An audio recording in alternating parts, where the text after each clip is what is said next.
पाहिलेलं होतं. देवा पण आपल्याला कृपा पुरवली आणि आपण मागच्या वेळेस 12वही वचनाला आपण हात घातलेला होता.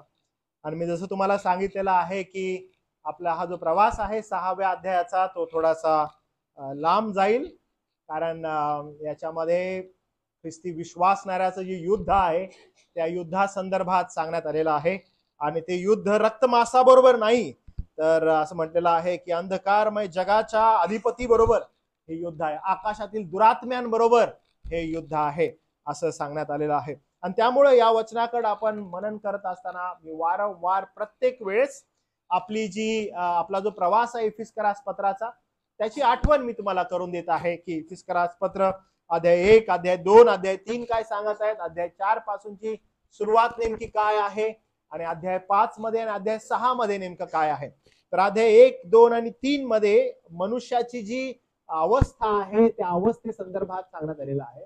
विशेष करून अध्याय 1 मध्ये जी निवड आहे त्या निवडी संदर्भात सांगितलेलं आहे की देवानं जगातून विश्वासणाऱ्यांची निवड केली, सगळ्यांचीच नाही तर विश्वासणाऱ्यांची निवड केली.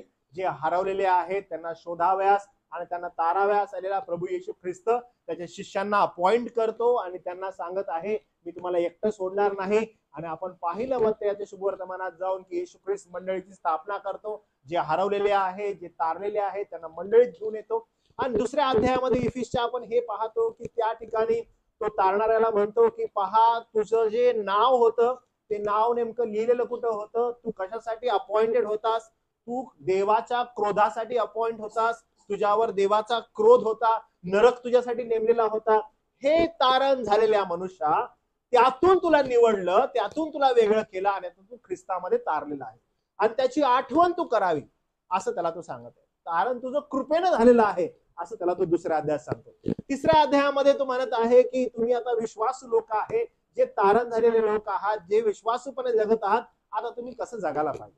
आणि त्याविषयी पॉल काय करतो अध्याय 3 मध्ये त्याचं डिस्क्रिप्शन करतो, सांगतो.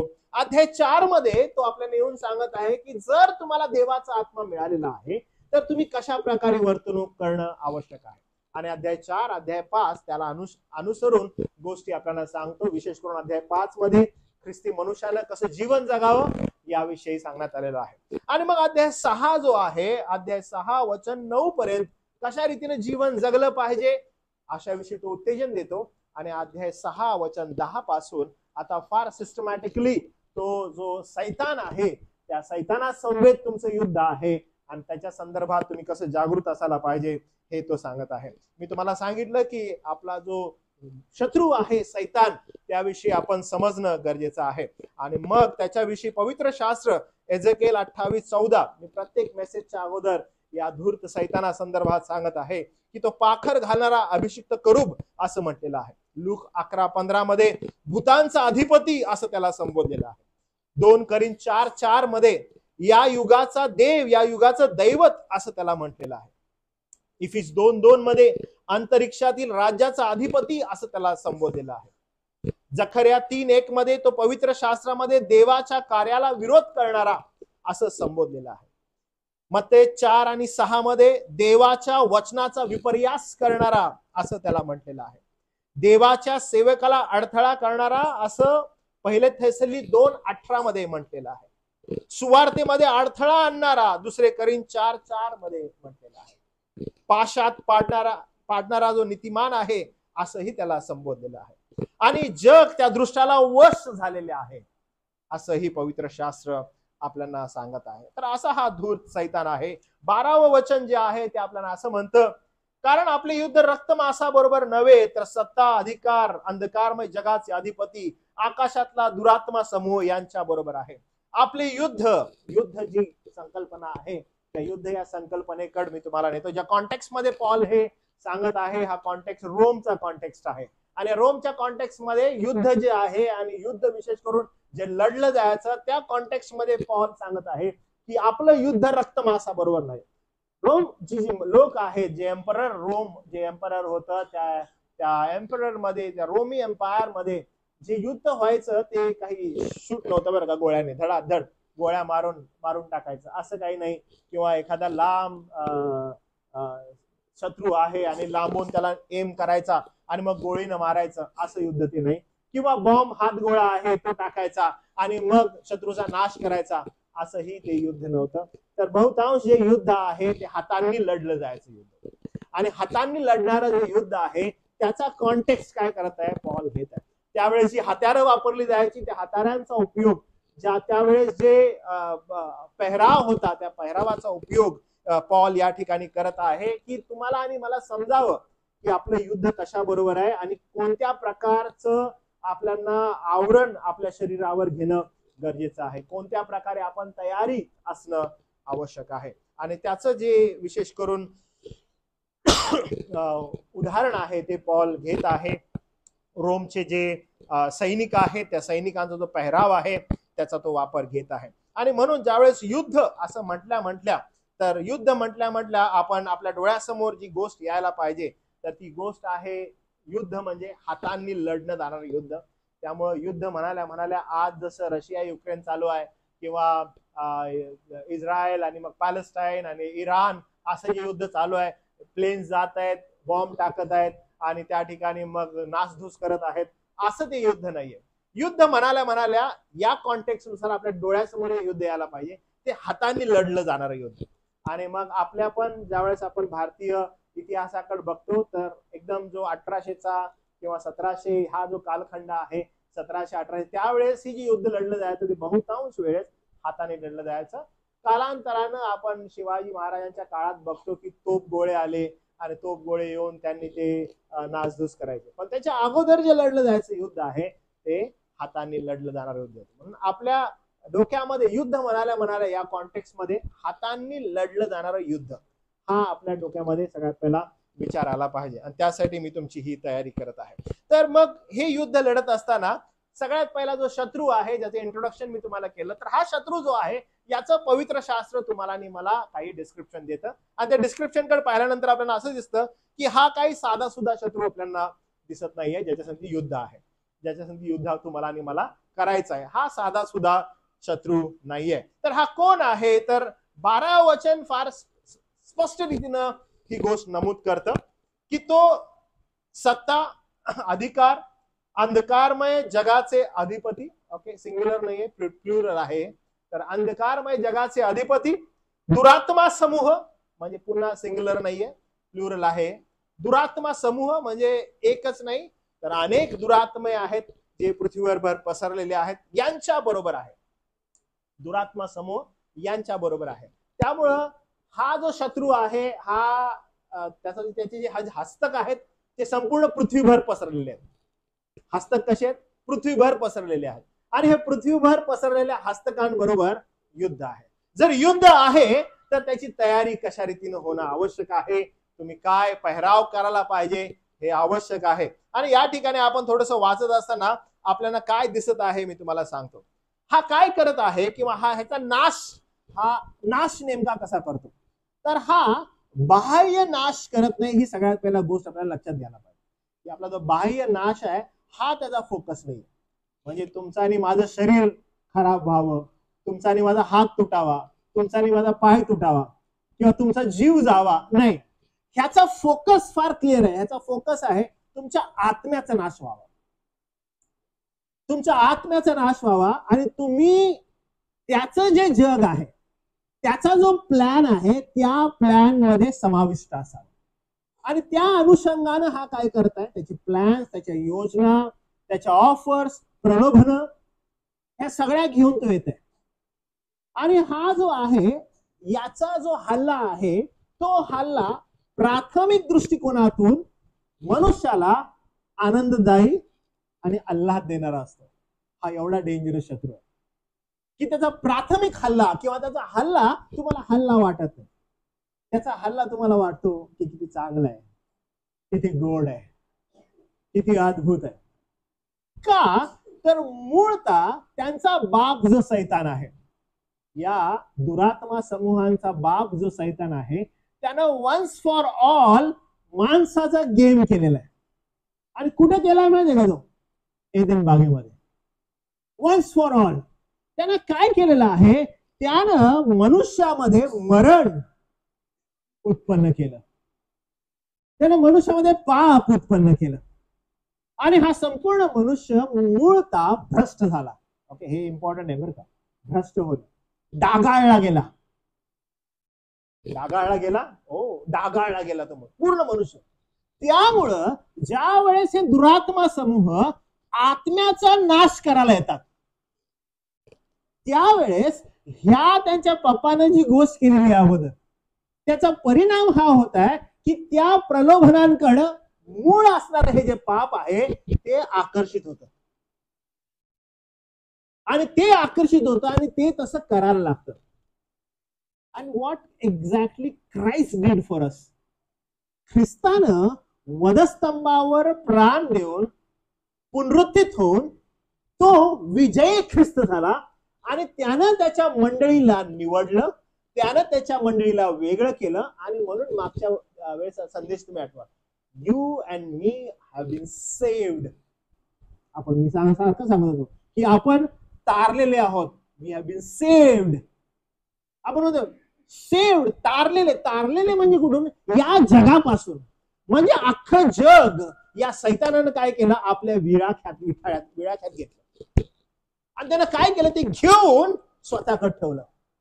येशू ख्रिस्त आला आणि तो म्हटला, जे माझे निवडलेले आहेत, जे माझे पित्याचे आहेत, त्यांच्यासाठी मी आलेलो आहे, आणि त्यांना काय करेन? मी माझ्या स्वतःकडे घेईन. आणि जे माझे आहेत त्यांना मी घेईन, त्यांना माझ्यातून कोणी हिसकावून घेणार नाही. तर काय होईल? त्यांना मी मंडळी देईन, त्यामध्ये ते राहतील, आणि अधोलोकाच्या द्वाराचं त्यांच्या समोर काही चालणार नाही. They are this people. हा धूर्त सैतान जो मुळात मनुष्याला त्यानं भ्रष्ट केलेला आहे, तो त्याच्या दुरात्म्यांसह येत आहे आणि या निवडलेल्यांसमोर प्रलोभन देत आहे. कारण का? आत्म्याचा नाश व्हावा, त्यांनी प्रभूपासून माग फिरावं. आणि तो काय करत आहे? वारंवार त्याच्या लोकांवर काय करतो? आक्रमण करत आहे. वारंवार त्याच्या लोकांवर बॉम्ब टाकत आहे. आपण म्हणू आजच्या भाषेमध्ये हल्ले चढवलेत त्यानं. आता हे का? बघा, rest of the world is belongs to him. That is his people. त्याचे लोक आहेत, आणि सगळे जण त्याचे असल्या कारणानं त्याचं जे लक्ष आहे, त्याचा जो फोकस आहे, जे त्याचे नाही आहे त्यांच्याकडे, आणि त्यांच्याकडे तो पाहत आहे. त्यांच्याकडे पाहून त्यांना त्यानं मिळवावं हा त्याचा प्रयत्न चालू आहे, आणि तो फार फोकस्ड आहे त्यासाठी. आणि म्हणून पॉल काय करत आहे? पॉल इफिसच्या मंडळीला फार सिस्टमॅटिकली काही गोष्टी सांगत आहे, नमूद करत आहे की कशा रीतीनं त्यांनी त्यांचं जीवन जगावं, कशा रीतीने स्वतःला त्यांनी जपावं, यासाठी तो उत्तेजन देत आहे. आणि मग पवित्र शास्त्रामध्ये आपण पाहतो की देवाची संपूर्ण शस्त्र सामुग्री घेण्यासाठी 13व्या वचनामध्ये सांगितलेलं आहे, यासाठी तुम्हाला वाईट दिवसात प्रतिकार करता यावा. ओके मंडळी, तर आता माझा तुम्हाला प्रश्न आहे. ओके, वाईट दिवसात प्रतिकार करता यावा. वाईट दिवस कधी येतात? काय वाटतं? वाईट दिवस कधी येतात? वाईट दिवसात प्रतिकार करता यावा.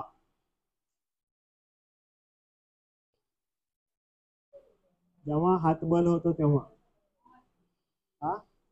मोहात पडतो तेव्हा वाईट दिवस येतात. ओके, अजून काय वाटतं? बियॉन्ड आवर कंट्रोल. बरं, वाईट दिवस कधी येतात? जेव्हा परीक्षा होते तेव्हा. तेच म्हणत आहे की कधी वाईट दिवस येतात तुमच्यावर? आजारी असतो तेव्हा वाईट दिवस येतात.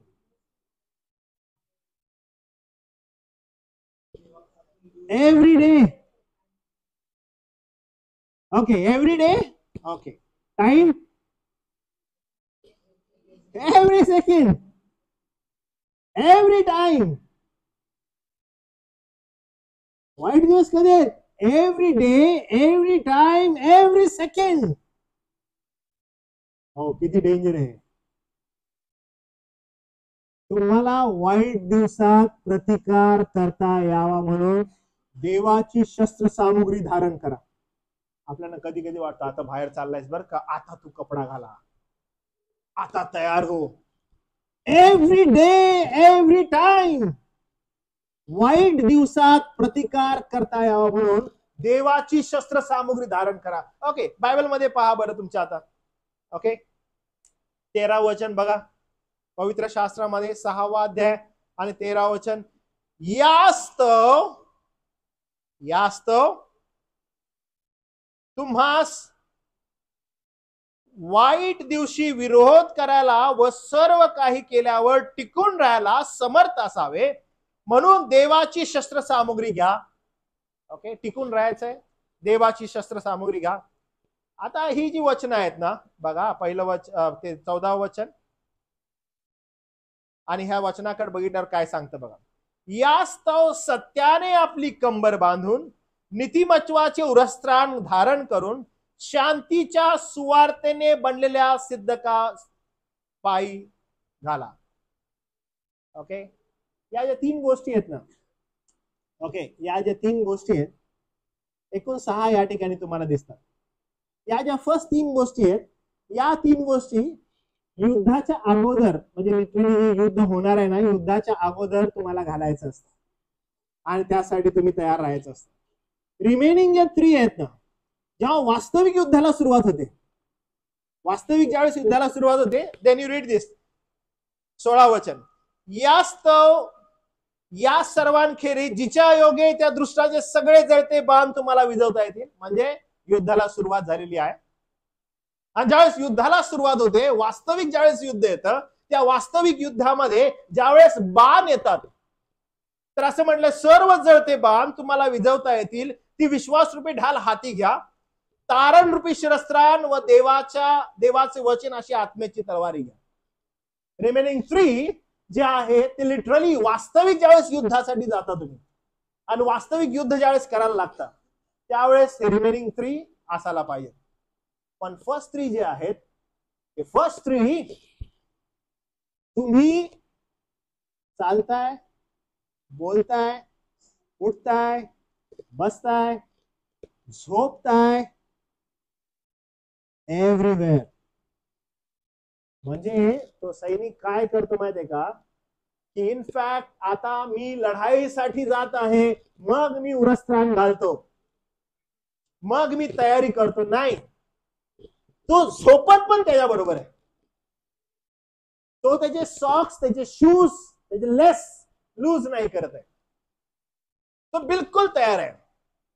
आता ज्यावेळेस ही सुरुवात आपण करत आहे, तर थोडस पाहिल्यानंतर आपल्याला काय काय दिसतं मी तुम्हाला जरा दाखवतो. बघा हा वचन काय म्हणत आहे.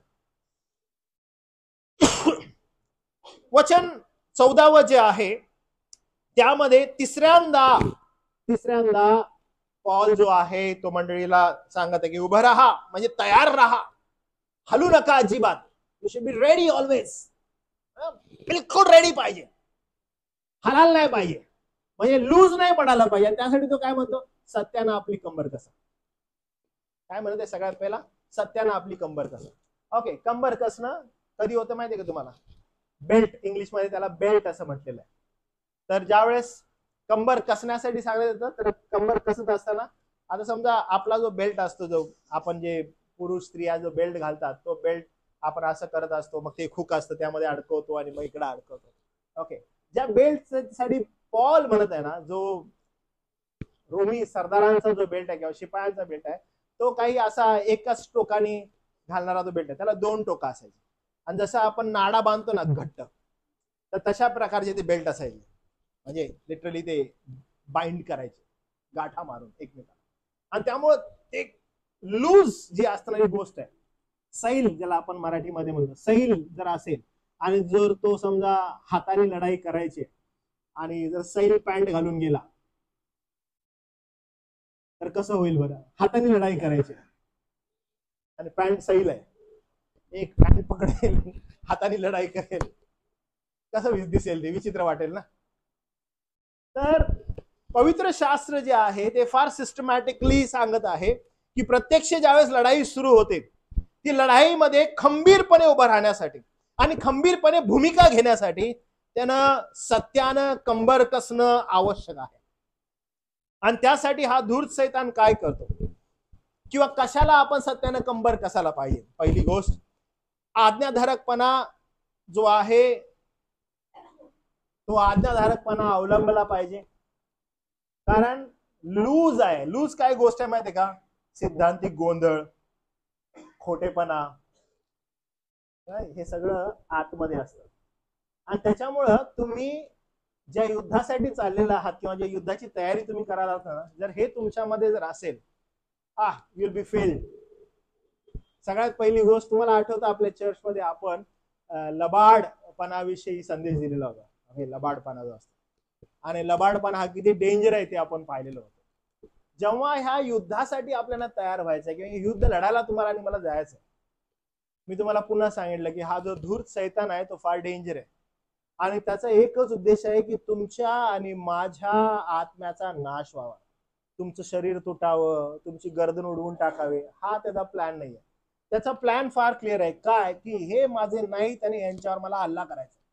आणि त्यासाठी तो प्रलोभन घेऊन येते. आणि ज्यावेळेस तो प्रलोभन घेऊन येत आहे, आपण एक्साइटमेंट मध्ये त्या ठिकाणी आकर्षित होत आहे किंवा आकर्षित होतो. कारण मूळ सैतानानं ऑलरेडी आपल्याला त्या एदेन बागेनुसार आपण त्या ठिकाणी आकर्षित होत आहे. मग त्यासाठी जे निवडलेले, वेगळे केलेले, तारलेले लोक आहेत, त्यांना देवाचं वचन सांगत आहे की तुम्ही जपा, तुम्ही जपा. का जपा? कारण मी तुम्हाला सांगितलेलं आहे की वाईट दिवसात विरोध करायला. आपण म्हटलं वाईट दिवस, every day every time bad days, खराब दिवस आहेत सगळे. आणि ह्याच्यामध्ये जर टिकाव धरायचा आहे तर टिकाव धरण्यासाठी सगळ्यात पहिली मागणी अशी आहे, सत्यानं आपली कंबर बांधा. आणि सत्यानं जर कमर बांधायची आहे, सत्याच्या विरोधाचे शब्द काय? असत्य, असत्य, लबाडपणा. सत्यानं आपली कंबर कसायची आहे? मग मी तुम्हाला सांगितलं, कंबर बांधण्यासाठी त्या बेल्टला 2 टोका असतात. 2 टोका असतात ज्यानं तुम्ही गाठ गच्च बांधू शकता. तुमची जी पॅन्ट जी लूज आहे त्याला तुम्ही टाईट करू शकता. जर सत्य नसेल, सब लूज आहे. यू कॅनॉट स्टँड ऑल्सो, कारण तुम्हाला पकडावं लागेल.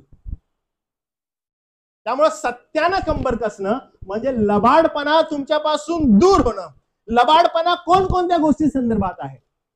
आज्ञा पालना संदर्भात, देवाच्या वचनाच्या, सिद्धांतिक गोंधळ, देवाच्या सेवेमध्ये कणखरपणे उभं न राहणं, यासाठी असणारा लबाडपणा, प्रत्येक गोष्टीचा लबाडपणा. लक्षात घ्या, अनेकदा हा लबाडपणा, तुम्हाला माहित आहे, आपण जो संदेश ऐकलेला होता, तुम्ही परत आपल्या युट्यूब चॅनलला जावा आणि तो लबाडपणा हा जो विषय आहे त्याचा संदेश ऐका. तुम्हाला माहित आहे लबाडाचा बाप कोण आहे? हुशार आहे बघा, लगेच आपल्याला माहित आहे लबाडाचा बाप कोण आहे. लबाडाचा बाप सैतान आहे. जो लबाडी करतो त्याचे पप्पा कोण आहे? त्याचा पप्पा सैतान आहे. म्हणून ना आपल्याला फार जागृत राहायचं आहे. त्याचा प्लॅन पहिल्यापासून आहे, तो लबाड आहे. तो काय करतो? तो लबाडी करतो. तुम्हाला म्हणजे लबाडी म्हणजे काय? तुम्ही मला सांगा, लबाडी म्हणजे काय बरं? खोटं बोलणं म्हणजे लबाडी आहे? एवढंच आहे का खोटं बोलणं म्हणजे लबाडी? म्हणजे कसं? मला तुम्ही एखादं उदाहरण द्या बरं. लबाडी म्हणजे नेमकं काय बरं? तुम्हाला माहिती आहे लबाडी तीच गोष्ट आहे. काय? तीच गोष्ट आहे, पण सांगत असताना माझ्या फायद्याची करून सांगणं. तीच गोष्ट आहे. ठीक आहे, लबाडी म्हणजे ओ तिकडं सूर्य उगवलाच नाही, ओ ती लबाडी. नाही, सूर्य तिथूनच उगवलाय, सूर्य तसाच आलेला आहे. पण तुम्हाला माहित आहे तो सूर्य उगवत असताना काय झालेला आहे? माझा फायदा. एव्हरीथिंग इज सिमिलर, पण त्याच्यामध्ये माझा जो अजेंडा आहे मला तो फुलफिल करायचा. थिंक अबाउट लबाडीचे पप्पा. It is the same thing. प्रारंभी बघा, प्रारंभी एदेन बागेमध्ये तो येतो आणि तो विचारतो, तुम्हाला बागेच्या कोणत्याही झाडाचं फळ खायला सांगितलं नाही का? झाड तिथेच आहे, फळ आहे, प्रभूची आज्ञा पण आहे, एव्हरीथिंग इज सिमिलर. त्याची विचारण्याची जी ढब आहे, जो लबाडीपणा आहे, तो असा आहे, कोणत्या पण झाडाचं खायला सांगितलं काय? सिस्टम बघा कसं आहे, सिस्टम कसं आहे. लबाड्याचे पप्पा जे कोणी असं करतात ते सत्यानं कंबर कसलेले नाहीयेत, कारण त्यांना त्यांचा अजेंडा पुढे न्यायचा आहे. सत्यानं आपली कंबर कसा. यांनो, जर संसारिक गोष्टींमध्ये तुम्ही अडकलेला आहात, त्याच्यामध्ये तुम्हाला तुमचा अजेंडा पूर्ण करायचा आहे, आणि त्यामुळं तुम्ही देवाचं वचन, देवाच्या गोष्टी ज्या सत्य आहेत त्याची आदला बदल करायला आहे तुमच्या फायद्यासाठी, लबाडी आहे बरं का. तुम्ही पप्पाचा ऐका लागला. कुठला पप्पा? तो पप्पा. तुम्हाला तुमचा फायदा बघायचा, तुम्हाला त्यातून तुमचा वेळ काढायचा आहे. Be aware. कारण सत्यानं कंबर कसणं म्हणजे लढाईसाठी तयार होणं. अहो, कधी वाईट दिवसात प्रतिकार करता, कधी वाईट दिवस, फ्रॉम स्टार्टिंग, पहिल्यापासून वाईट दिवस आहे. तुम्ही प्रत्येक जण वाईट दिवसातून प्रवास करत आहे. आणि जर तुम्ही या ठिकाणी लूज पडला, तुम्ही तयार नाहीये, तुम्ही युद्धासाठी तयार नाहीये. तो कधी पण येईल, तुम्हाला गुंडाळल आणि घेऊन जाईल. सत्यानं आपली कंबर कसा. प्रत्येक वेळेस, प्रत्येक क्षणाला तुमचा फोकस जो आहे तो आध्यात्मिकता असावा. प्रभूच्या वचनामध्ये तुम्हाला कसं वाढता येईल, कसं चालता येईल, तुमचा फोकस तिकडे असावा. आज्ञाधारकपणा वचनासाठी तुम्ही आतुर असा द्या.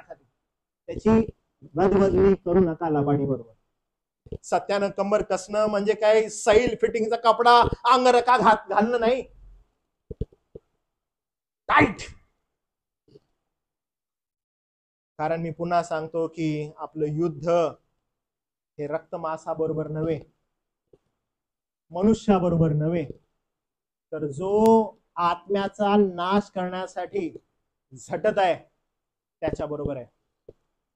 व्हेरी व्हेरी अलर्ट, कारण दिवस वाईट आहेत.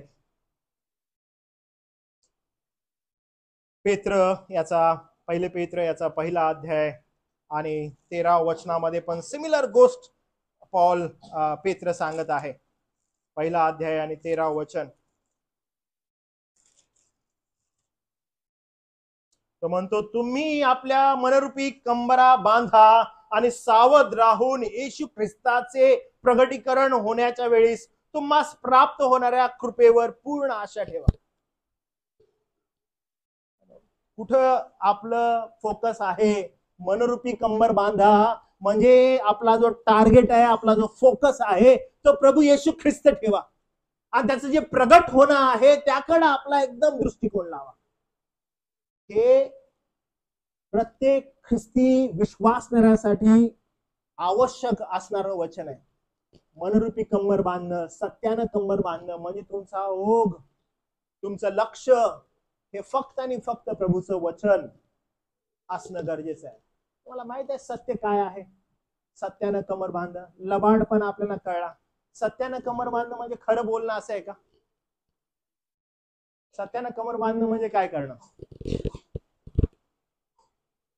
What you think? सत्यानं कमर बांधणं म्हणजे लबाड आपण पाहिलं, लबाडीचा बाप आपण पाहिला.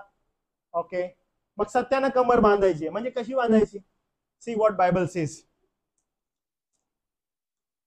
आपण काढूया योहानाचं शुभवर्तमान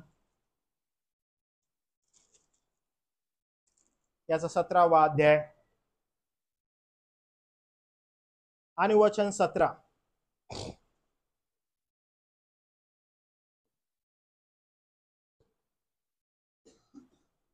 कोण वाचेल?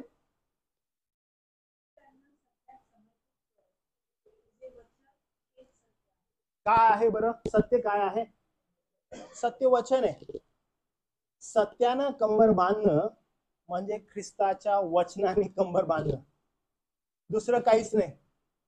Wien you speak, Wien you talk, तुमच्या मुखाद्वारे, तुमच्या कृतीद्वारे, तुमच्या ऍक्टद्वारे जर काही बाहेर यावं तर ते फक्त त्याचं वचन आहे. जर पुन्हा आपण जर खाली गेलो आणि जर वाचू लागलो, वचन 10 पासून जर वाचलं तर तुम्हाला काय दिसतं बघा. जे माझे आहेत ते सर्व तुझे आहेत, जे तुझे आहेत ते माझे आहेत आणि त्यांच्या ठाई माझे गौरव झाले आहे. यापुढे मी जगात नाही, ते जगात आहेत. मी तुझकडे येतो हे पवित्र पित्या, तू मला दिलेल्या आपल्या नामात त्यास राख, म्हणजे माझ्या लोकांना राख. त्यांच्यासाठी तो प्रार्थना करत आहे, यासाठी की जसे आपण एक आहोत तसे त्यांनी एक असावं. तो त्याच्या शिष्यांविषयी बोलत आहे. Read it down. जोपर्यंत मी त्यांच्या बरोबर होतो तोपर्यंत तू मला दिलेल्या आपल्या नामात मी त्यांना राखले, मी त्यांचा सांभाळ केला आणि नाशाच्या पुत्राशिवाय त्यांच्यातून कोणाचा नाश झाला नाही, यासाठी की शास्त्रलेख पूर्ण व्हावा. यहूदा इस्करियोत विषयी तो बोलत आहे. सी नाव. पण आता मी तुझ्याकडे येतो आणि त्यांच्या ठाई माझा आनंद पूर्ण व्हावा म्हणून मी या जगात या गोष्टी सांगितल्या आहेत.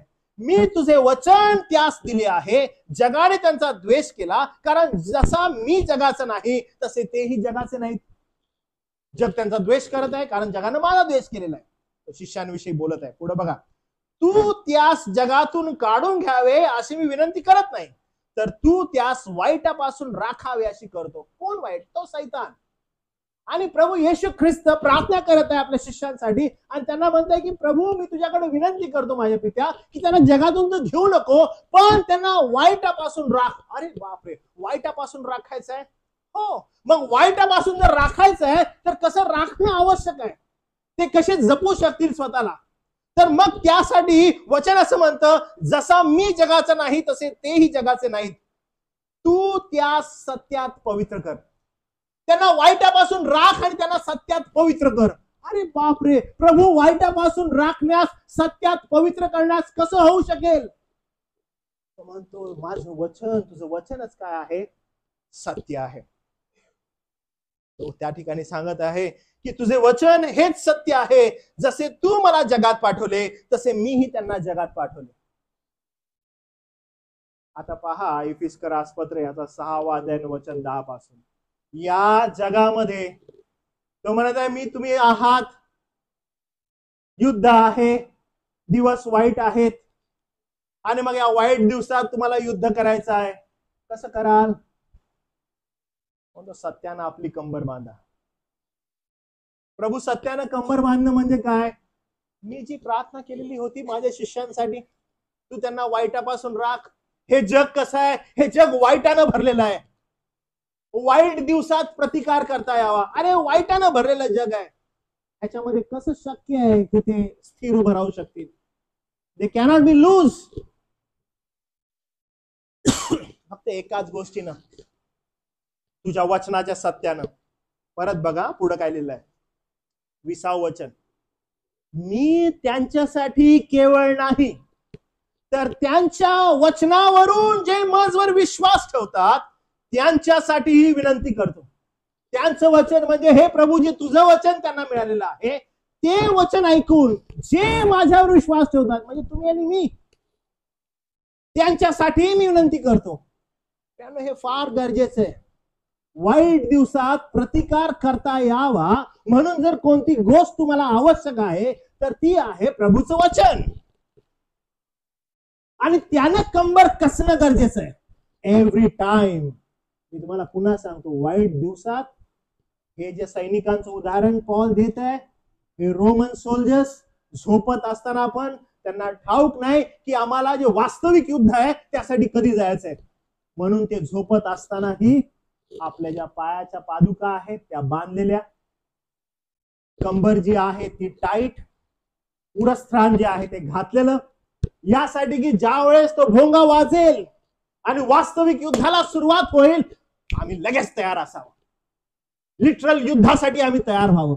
म्हणून ह्या 3 गोष्टी त्यांनी वारंवार चढवलेल्या असायच्या, प्रत्येक वेळेला, प्रत्येक घटकेला. तुम्हाला ठाऊक आहे, तुम्हाला युद्धासाठी तयार व्हायचंय, हो व्हायचंय.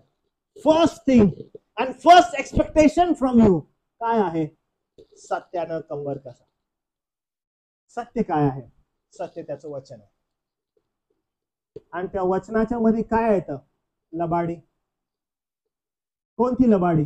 ज्या ठिकाणी तुम्ही स्वतःला ठेवत आहात, स्वतःच्या फायद्यासाठी ठेवत आहात, सत्याची रदबदली करत आहात स्वतःच्या फायद्यासाठी, स्वतःच्या अजेंडासाठी, ती लबाडी आहे. म्हणून तुमचा फोकस, तुमची धाव नेमकी कुठं असावी? ज्या ठिकाणी मला हे सत्य मिळतंय, ज्या ठिकाणी हे माझं लूज झालेला जो अंगरखा आहे, लूज झालेला हा जो माझा पायजमा आहे, त्याला टाईट करता येईल. त्यानं मी तुम्हाला खरं सांगतो, तुम्ही मुख खोलल्यावर जर तुमच्या मुखामध्ये सत्य वचन नाहीये, जग आणि जगातल्या गोष्टी आहेत, तुमची पॅन्ट ढिल्ली आहे बरं का, लूज, तुम्ही युद्धासाठी तयार नाही, ती कधी पण ढासळणार. आणि मग लूज झालेली पॅन्ट घेऊन तुम्ही युद्ध करू शकत नाही. कधी कधी आपल्याला असं वाटतं की ओके ठीक आहे, आम्हाला देवाचं वचन माहित आहे ना, आम्ही जात आहे. नाही, टाईट असणं आवश्यक आहे. नाहीतर मग घटना अशी आहे, कठीण गोष्टी आपल्या समोर येतील आणि आपल्याला कळणार नाही की आपण कशा रीतीनं तयार असणं आवश्यक आहे.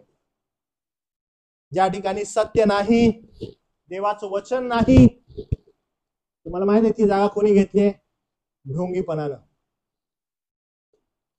आणि ढोंगीपणा जो आहे तो फार डेंजरस आहे, कारण तो काय करत आहे? जागा घेत आहे.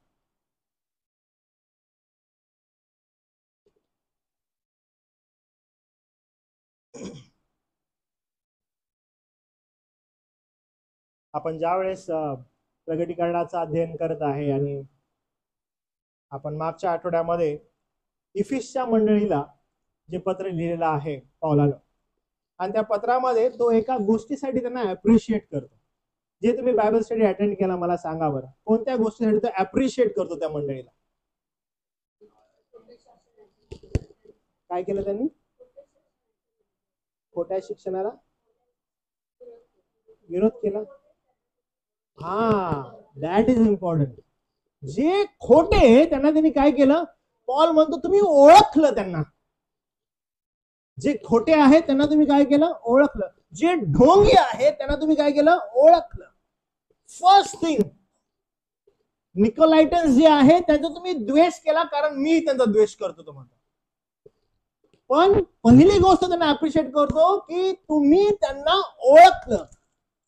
ओळख कधी होईल बरं? जेव्हा तुमच्याकडे सत्य आहे. जर तुमच्याकडे असत्य आहे तर तुम्ही त्या ढोंगीपणाकडे, त्या प्रलोभनांकडे आकर्षित होणार. आणि तुम्ही काय केलं? तुम्ही ओळखलं त्यांना तो म्हणतो. म्हणून ज्या ठिकाणी सत्य नाही त्या ठिकाणी ढोंगीपणा आहे. आणि त्या ढोंगीपणामध्ये नेमकं काय आहे? त्यांच्यामध्ये स्वतःची आध्यात्मिकता स्थापण्यासाठी असलेली चढाओढ आहे, जी स्वतःवर निर्भर आहे. आणि लोक काय करत आहेत? तिकडे आकर्षित होत आहेत.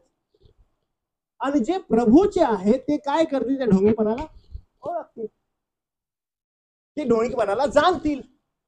पण कधी? जेव्हा तुमच्या जवळ सत्य आहे. अगर हमारे पास ही ट्रुथ नहीं है तर आम्ही कसं ओळखू जे ढोंगीपणा आहे त्यांना? नाही ओळखणार. कसं जाणणार? मला ते दरवेळेस मी ज्यावेळेस कधी सत्य आणि ढोंगीपणा याविषयी उदाहरण देतो, मला ते नोटांचं उदाहरण द्यायला फार आवडतं. की ह्या ज्या नोटा असतात, ज्या आपल्याकडं असतात ना, त्या नोटांमध्ये जेव्हा बँकर्स जे आहेत, जे नोटा हाताळतात, त्यांना ज्यावेळेस ट्रेनिंग देतात, त्यावेळेस ट्रेनिंग देताना त्यांच्या हातामध्ये ते त्यांना शिकवत देतात की खोट्या नोटा कशा ओळखायच्या बाबा. मग ज्यावेळेस त्यांच्याकडे नोटा येतात हातामध्ये, चलन ज्यावेळेस येतं, त्यावेळेस अराउंड 1 to 2 months ते त्यांना प्रत्येक हाताळण्यासाठी फक्त 500 किंवा ज्यांना काही त्यांना ट्रेनिंग द्यायचं आहे, समजा 500ची नोट ओळखण्याचं ट्रेनिंग त्यांना द्यायचं आहे, तर त्यांना 2 किंवा 3 महिने त्यांच्या हातामध्ये फक्त आणि फक्त ती 500ची खरी नोट, मग जुनी असो, नवीन असो, एकदम करकरीत असो, आत्ताच आलेली मशीन मधून असो, अशा 500च्या खऱ्या नोटा 2 ते 3 महिने त्यांना हाताळायला देतात. एव्हरी टाइम ते बंडलच्या बंडल ते नुसते हाताळत असतात, बघत असतात, हाताळत असतात, त्याची जी साईज आहे त्याला बघत असतात. एव्हरी डे त्यांचं काम हेच काय? नोट घ्यायची, चेक करायची. ऍट द टाइम त्यांच्याकडं या 3 महिन्यानंतर अचानकपणे त्या बंडल मध्ये 3 महिने 90 दिवस त्यांनी फक्त खरं हाताळलंय. आणि ज्या वेळेस डोळे बंद असतानाच एखादी खोटी नोट त्या बंडल मध्ये येते, त्यांना लगेच कळतं की हे खोट आहे. कारण का? कारण आम्ही 90 दिवस नुसतं खरं हाताळलंय, सत्य हाताळलंय. आणि ज्या वेळेस असत्य आल्या आल्या अरे आम्हाला समजलं की हे असत्य. कारण सत्याचा जो प्रभाव आहे किंवा सत्याचं जे अध्ययन आहे ते एवढं झालेलं आहे की आम्हाला सत्य लगेच कळालं. ढोंगीपणा कधी समजतो माहितीये का?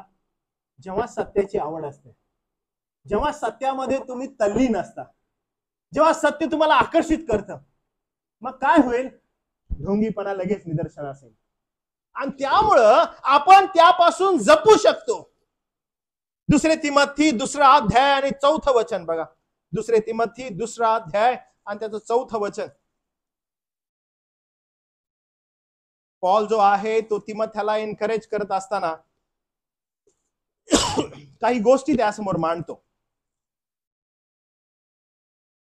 आणि त्यामध्ये तो म्हणतो, तू ख्रिस्त येशूचा चांगला शिपाई आहेस, म्हणून मज बरोबर दुःख सोस.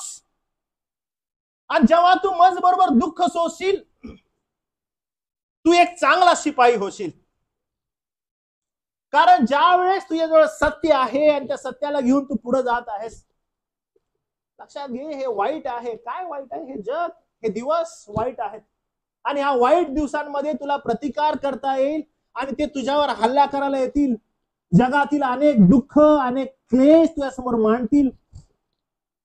पॉल म्हणतो, मी दुःख सोसले आणि एक योग्य आणि चांगला शिपाई होण्यासाठी तुला ही दुःख सहन करणं गरजेचं आहे. कारण त्याचा परिणाम काय होईल? ज्या वेळेस तू दुःख सोसशील, तू चांगला शिपाई म्हणून पुढे येशील. 4 वचन. लढाई करणारा इसम संसाराच्या कार्यात गुंतत नाही, तर काय करतो? ज्याने आपल्याला सैन्यात घेतले त्याला संतोष व्हावे हा त्याचा हेतू असतो. आजची जर गीतं तुम्ही बघितली आपल्या उपासनेतील, ती सर्व गीतं सैनिकावर आधारित होती. आणि सैनिकाने कसं असलं पाहिजे या संदर्भात ते होतं. पुढे म्हटले, जर कोणी मल्लयुद्ध करतो तर त्याने नियमाप्रमाणे केल्या वाचून त्याला मुकुट घालण्यात येत नाही. आपण कुणाला संतोषित आहोत? आपण कुणाला आनंद देत आहोत? ज्यानं आपल्याला पाचारण केले, जो आपला कमांडर आहे, त्याला आनंद देण्यासाठी आपला फोकस असणं गरजेचं आहे. म्हणून काय करायला पाहिजे? या वचनामध्ये आपल्याला कळतं की ज्या वेळेस तुम्ही आणि मी युद्धासाठी जात आहोत, पॉल तिमोथेला म्हणतो की माझ्या बरोबर दुःख सोसणारास, कारण मी दुःख सोसलेलं आहे. जेव्हा लढाईसाठी जात आहे, देवाचं सत्य वचन मत जवळ आहे, वाईट जो आहे तो हल्ले करत आहे आणि त्याचा तुला पेन होईल, दुःख होईल, या जगातून होईल. पण जो तुला आशीर्वाद देणार आहे, सार्वकालिक देणार आहे, अनंतकालिक जीवन देणार आहे, तिकडे तुझा फोकस असू दे. तुझा फोकस हलायला नको. आणि त्यामुळे तुला काय करायचं आहे? Do not be loose. Loose pant नसावी तुझी, टाईट असावी सत्यानं. सत्य तुझं वचन, प्रभूचं वचन जर तुम्हा बरोबर असेल, विल बी फर्म. पुढे एक सांगितलेलं आहे की उरस्त्राण घाल.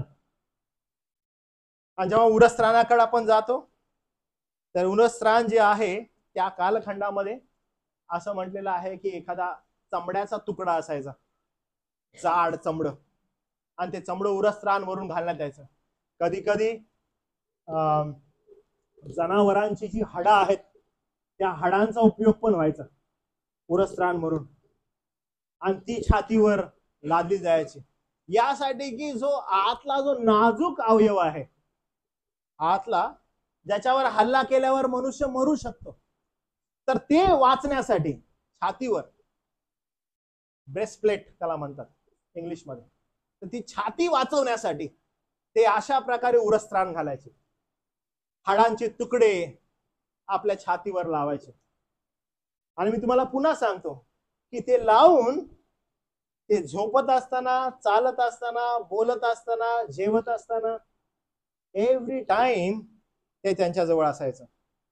कारण यामुळे त्या सैनिकाचं संपूर्ण धड जे आहे ते झाकलं जात होतं आणि म्हणून जे महत्वाचा अवयव आहे विशेष करून हृदय त्याचं संरक्षण होत होतं. प्रियानो, यातून आपल्याला काय दिसतं की धार्मिकता आणि पवित्रता जी देवानं तुम्हाला आणि मला दिलेली आहे त्याच्यावर सैतान वारंवार हल्ला करण्याचा प्रयत्न करत असतो. आणि ज्यावेळेस सैतान वारंवार त्याच्यावर हल्ला करण्याचा प्रयत्न करतो त्याला वाचवणं फार गरजेचं आहे. आणि ते वाचवण्यासाठी you should be always been guarded. तुमचा फोकस असला पाहिजे की अंतःकरणाचं विशेष संरक्षण मला करता यावं, कारण त्याचा प्लॅन आहे तिकडं. आपण आपली पॅन्ट जी आहे ती लूज आहे ती टाईट करू शकतो, पण हे जे आहे उरस्त्राण घालण्यासाठी त्याचा जो हल्ला आहे अंतःकरणामध्ये जाण्यासाठी त्याचं विशेष संरक्षण करणं गरजेचं आहे. त्याच्याकडे पाहणं आवश्यक आहे. यशया याचा 59 अध्याय आणि वचन 17. यशया 59 आणि वचन 17.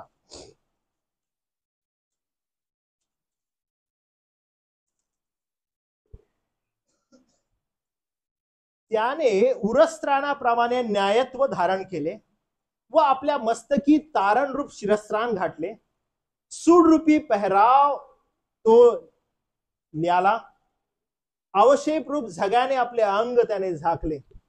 हे का करत आहे किंवा परमेश्वराचं वचन हे का सांगत आहे की आपण गार्डेड असावं. आपल्यावर हल्ला करणाऱ्याची इच्छा आहे की त्यानं आपल्यामध्ये प्रवेश करावा आणि प्रवेश करून जी पवित्रता आहे जी धार्मिकता आहे त्याला मूळता नष्ट करावं. म्हणून you should be guarded. Guarded with what? उरस्त्राणानं. कुठलं उरस्त्राण? तर आपण पाहतो की नीतिमत्वाचं उरस्त्राण.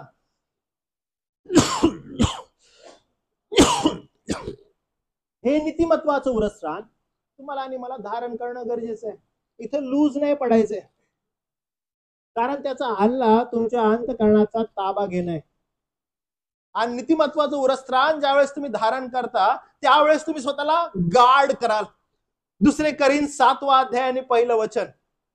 2 करीन 7 अध्याय आणि पहिलं वचन.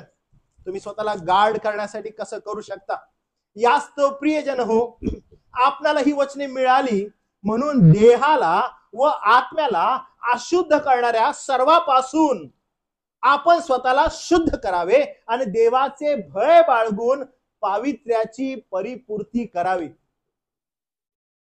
तुमच्या आजूबाजूला तुम्हाला गहाळ करणाऱ्या ज्या गोष्टी आहेत, तुमच्या आजूबाजूला तुम्हाला ज्या अशुद्ध करणाऱ्या गोष्टी आहेत ज्या तुम्हाला दिसतात त्या सगळ्यांपासून स्वतःला गार्ड करा. नीतिमत्व काय करतं? नीतिमत्व या संदर्भात तुम्हाला उत्तेजन देतं. आणि हे नीतिमत्व कशाचं आहे? खुद्द ख्रिस्ताचं आहे. As soon as you will see की तुमच्या आजूबाजूला तुम्हाला ही गोष्ट अशुद्ध करत आहे, तुम्हाला प्रभूपासून आणि प्रभूच्या सानिध्यापासून दूर नेत आहे, तुम्हाला काय करायचंय? त्याच्यापासून दूर राहायचं. एकदा मी तरुणांसंगती बोलत असताना आपल्या तरुणांच्या बायबल स्टडी मध्ये त्यांना मी हा प्रश्न विचारलेला की जर एखादं टेम्पटेशन तुमच्या समोर येतं आणि तुम्हाला कळतंय की it's going to harm you, आणि तुम्हाला माहिती आहे की तुम्ही बायबल वाचन करता, तुम्ही प्रार्थना करता, तुम्ही समजा बायबल स्टडीला येत आहे, तुम्ही चर्चला येत आहे आणि तुम्ही सगळं शास्त्र अध्ययन करत आहात आणि हे टेम्पटेशन फार डेंजर आहे जे तुमच्या समोर आहे, काय होईल? तुम्ही असं म्हणाल का ओके ठीक आहे, मी पवित्र शास्त्र अध्ययन करतो, मी बायबल वाचतो, मी प्रार्थना करतो, आय कॅन हँडल दॅट. जबरदस्त हँडल करू शकतो मी करू शकतो, मी करणार, माझ्यामध्ये ती क्षमता आहे कारण मी बायबल रोज वाचतो, मी प्रार्थना रोज करतो, मी ते करू शकतो. नाही, बायबल असं म्हणतं की मग त्याला पॉल असं म्हणतो की फ्ली फ्रॉम देअर. इंग्लिश मध्ये माहित आहे फ्ली म्हणजे काय अर्थ त्याचा? फ्ली म्हणजे नाही, मराठीमध्ये पळ आहे.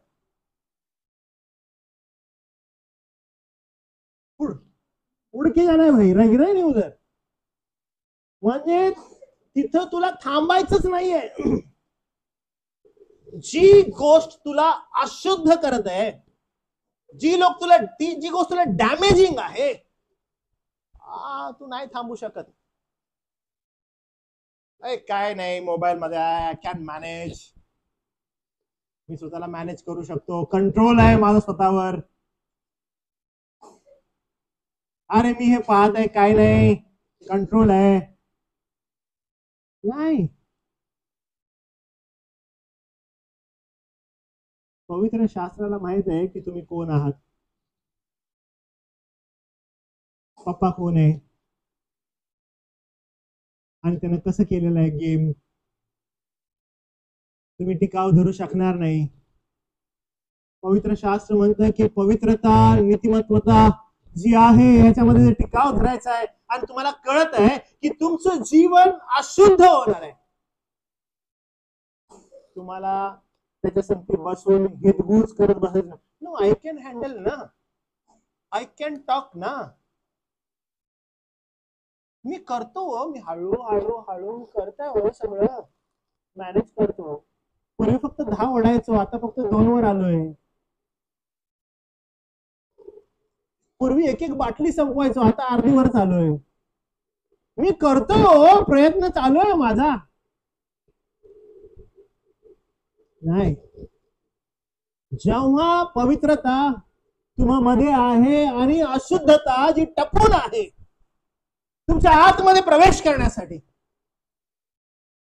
तुम्हाला घायाळ करण्यासाठी, flea from there.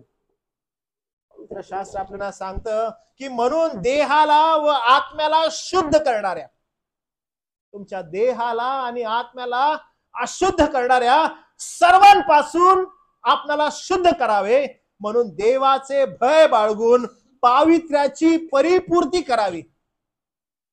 No focus, आणि तुमचा जो धाव आहे ती फक्त याच ठिकाणी असावी ज्या ठिकाणी तुम्हाला आध्यात्मिकतेसाठी उत्तेजन देण्यात येतं. तुमच्या देहासाठी, आत्म्यासाठी नाही, बर का. लबाडीपणा आणि गोंधळ हा तयारच आहे.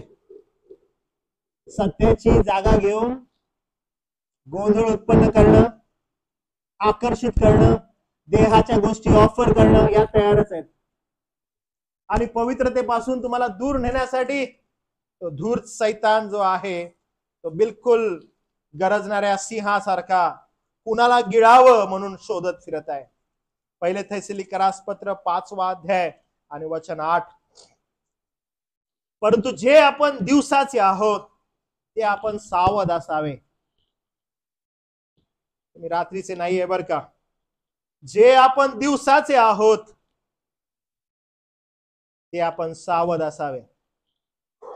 विश्वास व प्रीती हे उरस्त्राण व तारणाची आशा हे शिरस्त्राण घाला. जागृत असा. दिवसाचे आहात. तुम्हाला माहिती आहे रात्रीचं कोण आहे? वरचं वचन वाचा. झोप घेणारे रात्री झोपा घेतात आणि झिंगणारे रात्रीचे झिंगतात. ओके, तुम्ही कोण आहात? तुम्ही दिवसाचे आहात, तुम्ही प्रकाशाचे आहात. आणि जेव्हा तुम्ही प्रकाशाचे आहात ना, झिंगणारे नाही बर का, झिंगणारे नाही, एकदम फोकस्ड, उरस्त्राण धारण करणारे, देवाला आनंद देणारे व्यक्तिमत्व उभं करणारे, असे तुम्ही आहात. आणि त्यामुळं असे जर आहात तर हा सैतान काही गप नाही बसणार. See what Bible says. पहिले पेत्र 5वा अध्याय, पहिले पेत्र 5वा अध्याय वचन 8 आणि 9. पहिले पेत्र 5वा अध्याय वचन 8 आणि 9. वचन म्हणतं, सावध असा. म्हणून काय करा? सावध असा. हो प्रियांनो, हे वचन तुम्हा सगळ्यांसाठी आहे आणि फार जबरदस्त आहे. तो काय म्हणतो बघा. हो सावध असा, जागे राहा, झोपू नका. ओके, जागे राहा, झोपू नका. जुन्या करारामध्ये वारंवार एक शब्द वापरलेला आहे, जागल्या म्हणून. तुम्हाला जागल्या म्हणजे कोण माहिती आहे? जागल्या कोण असतो? जागल्या कुणाला म्हणतात? कुणाला गावामध्ये जागल्या कुणाला म्हणतात?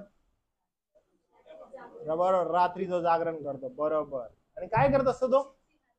बरोबर, शिट्टी मारत फिरतो. आमच्याकडे पूर्वी शिट्टी नव्हती, बिचाऱ्याकडे काठी होती. आणि तो खांब जे असायचे लाईटचे, त्या खांबांना जायचा आणि काठी जोरात मारायचा. त्या खांबाला काठी मारली लोखंडाच्या तर एक प्रकारचा आवाज यायचा जोरात, खूप वेळ यायचा असा. मग तो त्याला काठी मारायचा आणि म्हणायचा जागते रहो.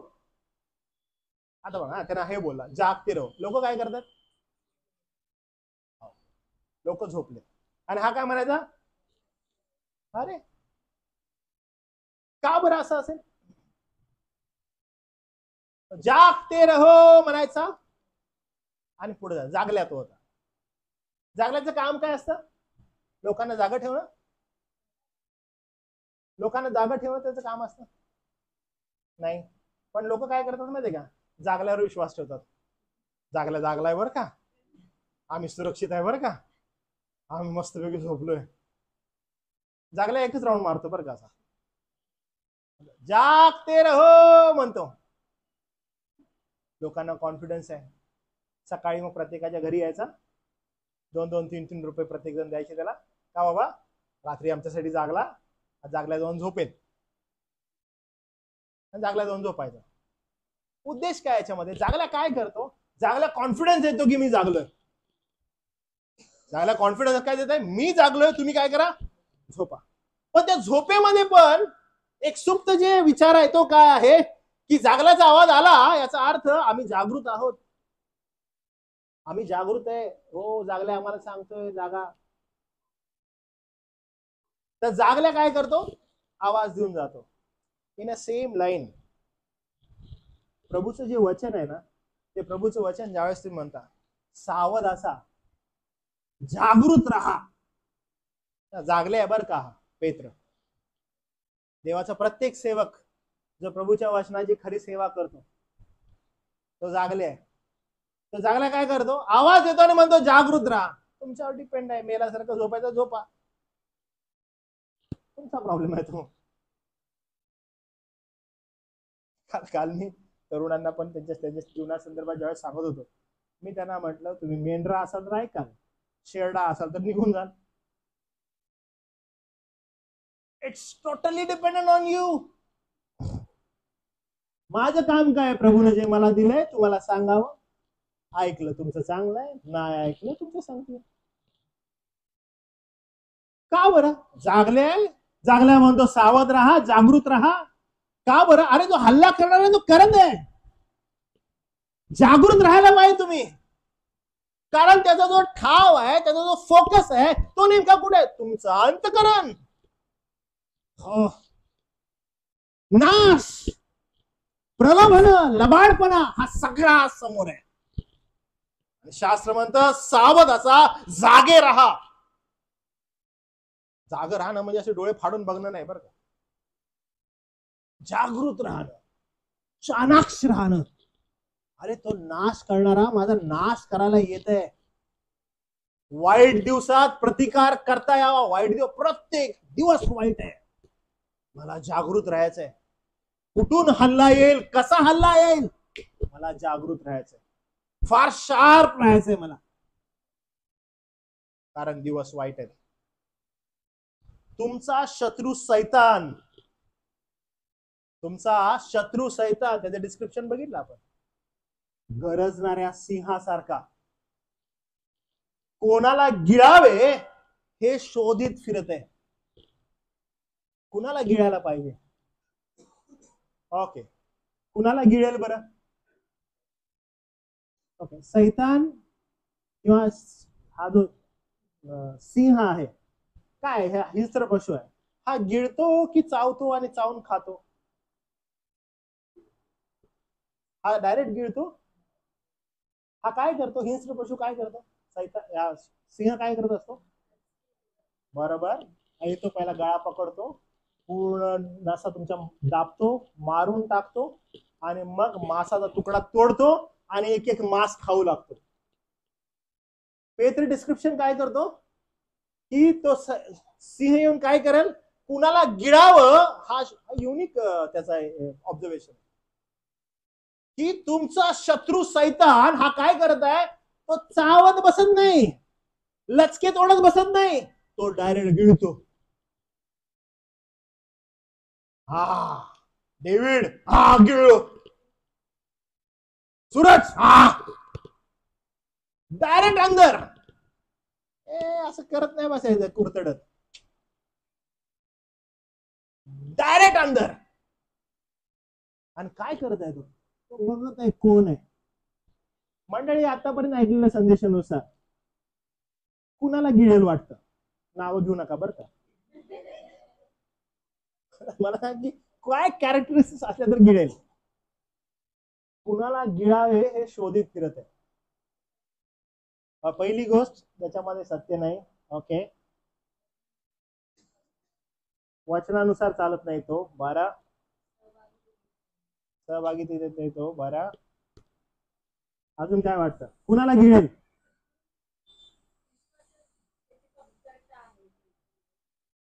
विश्वासात कमतरता आहे त्याला. हा,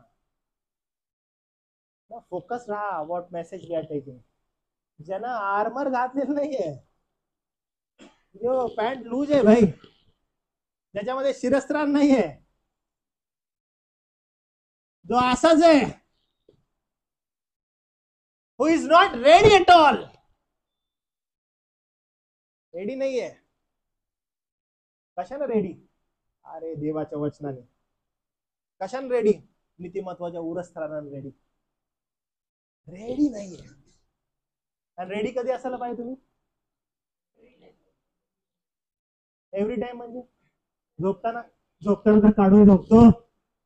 हा, पाळक साहेब झोपायला वेळच नको. नाही, एव्हरी टाइम जागला म्हणतो जागते रहो. तुमच्यावर निर्भर आहे. तुम्ही निष्काळजी राहू शकता का?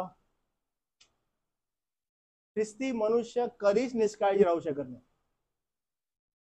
ठीक आहे, कधीच नाही.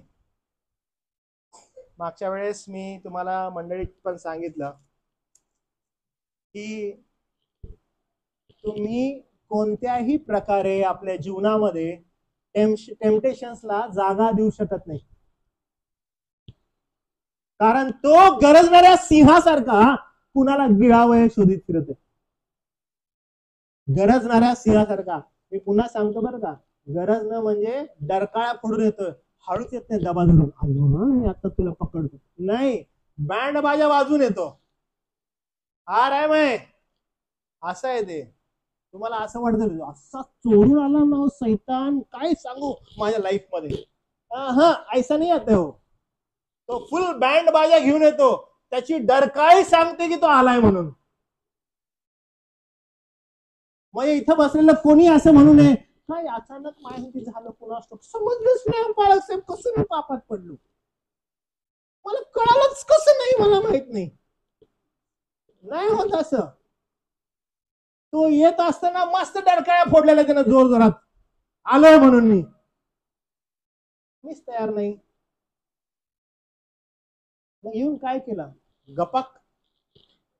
किती हळू हळू पाळक साहेब खाल्लं माहितीये का मला? नाही करत बर काय, खोटाडेपणा मायांती नका करू. तो येतो आणि डायरेक्ट गिळतो, पण येताना दंगा करतो. हे कुत्र नाही बर का.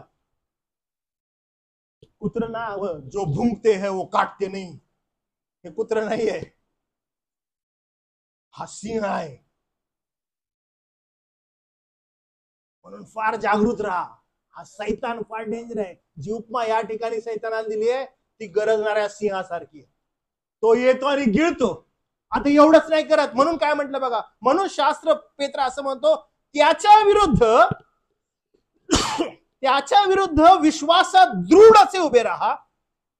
जगातील तुमच्या बंधुवर्गाला हीच दुःखे नेमल्याप्रमाणे आहेत हे लक्षात असू द्या.